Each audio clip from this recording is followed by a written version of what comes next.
Iran और America युद्ध के कारण में पूरी दुनिया में तेल, गैस और दूसरी चीज़ों की सप्लाई का जो समस्या है वो सब भुगत रहे हैं। हॉर्मुज़ में तेल के बाद अब डिजिटल ब्लॉक यानी कि जो इंटरनेट की जो केबल अंदर से चल रही हैं, अंडर वाटर केबल के लिए टैक्स वसूलेगा ईरान और बढ़ेगी दुनिया की टेंशन। क्या और लफड़ा कुछ होगा, क्या कुछ होगा, तो इसकी थोड़ा वीडियो लाइक कीजिए, चैनल पर नए तो सब्सक्राइब कीजिए, वीडियो को शेयर कीजिए। ईरान हॉर्मुज़ स्ट्रेट से गुजरने वाले जहाज़ों के बाद अब डिजिटल डेटा पर टैक्स लगाने की तैयारी में है। इसे मुजतबा या ट्रिलियन डॉलर दाव माना जा रहा है। ईरान अंतर्राष्ट्रीय कानूनों का हवाला देते हुए अंडर वाटर इंटरनेट केबलों के प्रतिदिन गुजरने वाले खरबों डॉलर के वित्तीय डेटा पर शुल्क वसूलना चाहता है। यदि शुल्क नहीं दिया गया तो ईरान केबल काटने की धमकी दे रहा है, जिससे वैश्विक इंटरनेट ट्रैफिक प्रभावित हो सकता है, यानी कि इंटरनेट बंद हो सकता है।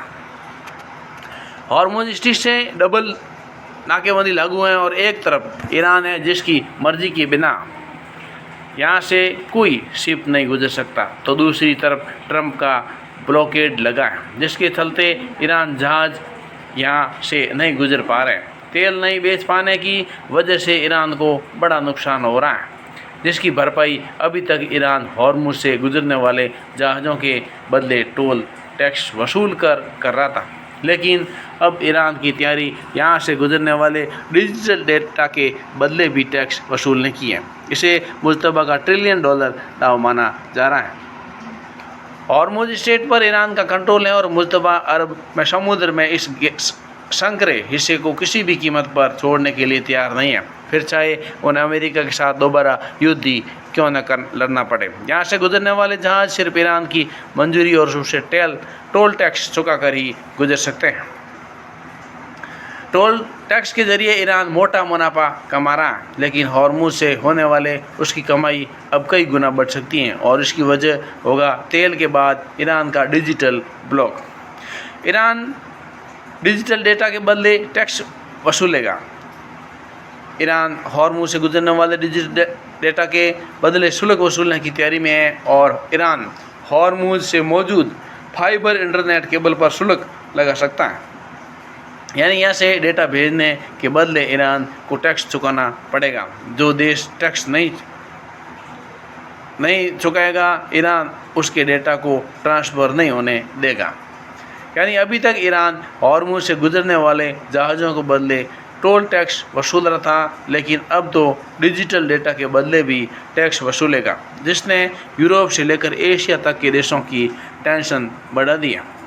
रिपोर्ट में कहा गया कि इन केबलों के माध्यम से स्विफ्ट बैंकिंग संदेश, शेयर बाजार के व्यापार से जुड़ा डेटा और पैसों के लेन देन से जुड़ा डेटा ट्रांसफ़र होता है। इन केबल से प्रतिदिन करीब 10 ट्रिलियन डॉलर का वित्तीय डेटा गुजरता है। ईरान का मानना है कि इतनी बड़ी आर्थिक गतिविधि उसके अधिकार क्षेत्र में हो रही है, इसके बदले ईरान को शुल्क मिलना चाहिए। अंतर्राष्ट्रीय कानूनों का हवाला दे रहा है ईरान, जिसमें बताया गया है कि सिर्फ इतना ही नहीं, ईरान अपने इन दावों के पीछे अंतर्राष्ट्रीय कानूनों का हवाला भी दे रहा है। हॉर्मुज़ स्ट्रेट एक बेहद संकरा समुद्री मार्ग है और इसका सबसे पतला हिस्सा महज 39 किलोमीटर चौड़ा है। इसके एक तरफ ओमान है तो दूसरी तरफ ईरान। ऐसे में ओमान के तट से 19.5 किलोमीटर का समुद्री इलाका ओमान के नियंत्रण में है, तो ईरान के तट से इतना ही हिस्सा ईरान के नियंत्रण में है। अब ईरान यानी संयुक्त राष्ट्र के अंतर्राष्ट्रीय समुद्री कानून के अनुच्छेद 34 का हवाला दे रहा है। इस कानून के मुताबिक कोई भी स्टेट अंतर्राष्ट्रीय नेविगेशन के लिए पूरी तरह से खुला है, उसे बंद नहीं किया जा सकता। यानी ये स्टेट जिस भी देश के अधिकार क्षेत्र में आता है वो जहाज़ों का रास्ता ब्लॉक नहीं कर सकता। ये अनुच्छेद स्पष्ट करता है कि इसके बाद भी स्टेट के जल क्षेत्र, समुद्री तल और एयर स्पेस पर उसी देश का नियंत्रण होगा जिसका तट इससे सटा है। यूरोप से एशिया तक की बड़ी चिंता बढ़ी हुई है। यहाँ अंतर्राष्ट्रीय समुद्री कानून के अनुच्छेद 79 को भी जानना जरूरी है, जिसके मुताबिक किसी भी देश के क्षेत्रीय जल में केबल बिछाने के लिए उसकी मंजूरी जरूरी है। अब इसी का फ़ायदा ईरान उठाने की तैयारी में। हॉर्मुज़ में बिछाए गए केबल का बड़ा हिस्सा ईरान की समुद्री सीमा की ज़मीन को छूता है। केबल ख़राब हुई तो ठीक करने के लिए ईरान की इजाज़त लेनी होगी और सुरक्षा कारणों का हवाला देकर ईरान प्रक्रिया में देरी कर सकता है। यही वजह है कि अब ईरान जहाज़ों के बाद हॉर्मुज़ से गुजरने वाले डेटा के बदले भी टैक्स लेने की तैयारी में है, जिसके लिए ईरान ने 2 चरण की योजना बनाई, जिसके मुताबिक मेटा, अमेजन और माइक्रोसॉफ्ट जैसी बड़ी टेक कंपनियों को डेटा भेजने के लिए ईरान से परमिट लेना होगा और सालाना फीस देनी होगी। केबलों के रखरखाव और मरम्मत का काम केवल ईरानी कंपनियों को दिया गया। इससे ईरान को न केवल पैसा बल्कि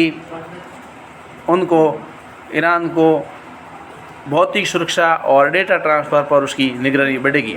डिजिटल अर्थव्यवस्था को बड़ा झटका लगेगा और नाकेबंदी के जरिए डोनाल्ड ट्रंप की कोशिश ईरान को आर्थिक रूप से तोड़ना था, ताकि पहले से संकटग्रस्त ईरान की अर्थव्यवस्था पूरी तरह से ध्वस्त हो जाए। लेकिन ईरान सिर्फ हॉर्मुज़ के दम पर अपने काम को कई गुना बढ़ाने के रोड मैप पर काम कर रहा है और हॉर्मुज़ से डेटा ट्रांसफ़र के बदले शुल्क इसकी अहम कड़ी है। लेकिन सवाल है कि अगर ईरान की ये शर्तें नहीं मानी जाए तो क्या होगा। इसका जवाब ईरान से 2 हफ्ते पहले आई धमकी में छिपा है और 2 हफ्ते पहले IRGC से जुड़ी स्प्रिंग न्यूज़ एजेंसी ने अपने एक रिपोर्ट हॉर्मुज़ स्ट्रेट में मौजूद इंटरनेट केबल काटने की धमकी देते हुए बताया था कि फारस की खाड़ी के देशों से कम 7 मुख्य संचार केबल इसी रास्ते से गुजरते हैं, जबकि दुनिया का 97% से ज़्यादा इंटरनेट ट्रैफिक समुद्र तल पर बिछे फाइबर ऑप्टिक केबलों के जरिए भेजा जाता है और एक संकरे रास्ते से बड़ी संख्या में इंटरनेट केबलों का होना और हॉर्मुज़ को डिजिटल अर्थव्यवस्था की कमजोरी कड़ी बनाता है। इस धमकी से साफ है कि अगर ईरान को टैक्स नहीं चुकाया जाता तो समुद्र में मौजूद संचार केबल ईरान के टारगेट पर होगी और वो उन्हें काट सकता है। हॉर्मुज़ में डिजिटल ब्लैकआउट का खतरा है और इसमें प्लान की तैयारी में और ये प्लान पूरा होगा हॉर्मुज़ में बिछी अंडर वाटर संचार केबल्स को काटकर। दरअसल हॉर्मुज़ सिर्फ बड़ा तेल चौक पॉइंट ही नहीं बल्कि अंडर वाटर केबल का बड़ा केंद्र है और यहाँ संकरे समुद्री मार्ग के नीचे 20 से ज़्यादा केबल्स गुजरती हैं, जिससे दुनिया का करीब 17 से 30% इंटरनेट ट्रैफिक गुजरता है। ये केबल एशिया, यूरोप और मध्य पूर्व के बीच की डिजिटल कड़ी है, जिन्हें नुकसान पहुंचा तो इसका असर पूरी दुनिया पर नजर आएगा और हालांकि इसका सबसे ज़्यादा प्रभाव खाड़ी देशों पर पड़ेगा, क्योंकि हॉर्मुज़ स्ट्रेट से गुजरने वाली ये केबल्स इन देशों की डिजिटल लाइफलाइन है। इंटरनेट के लिए काफ़ी हद तक इन्हीं केबल पर निर्भर करता है और बात कतर की करें तो उसका 99 इंटरनेशनल इंटरनेट गल्फ केबल पर निर्भर है। ईरान ने केबल काटने की धमकी दी है और कुवैत भी इंटरनेट के लिए 95% तक इन केबलों पर निर्भर है। बहरीन है वो 95% ट्रैफिक हॉर्मुज़ से बिछी केबल से होकर गुजरता है और UAE की बात करें तो उसकी निर्भरता 90% से आसपास है। मध्य पूर्व और सऊदी अरब का पूर्वी क्षेत्र इंटरनेट की 85% तक की इन्हीं हॉर्मुज़ से गुजरने वाली केबल का निर्भर है। ऐसे में इन्हें काटा गया तो अरब डिजिटल ब्लैकआउट तय, यानी ईरान जंग अब मर्ज मिसाइलों और इसे होता है। तो वीडियो को लाइक कीजिए, चैनल पर नए सब्सक्राइब कीजिए, वीडियो को शेयर कीजिए। आज के लिए बस इतना ही। बहुत बहुत धन्यवाद। जय हिंद।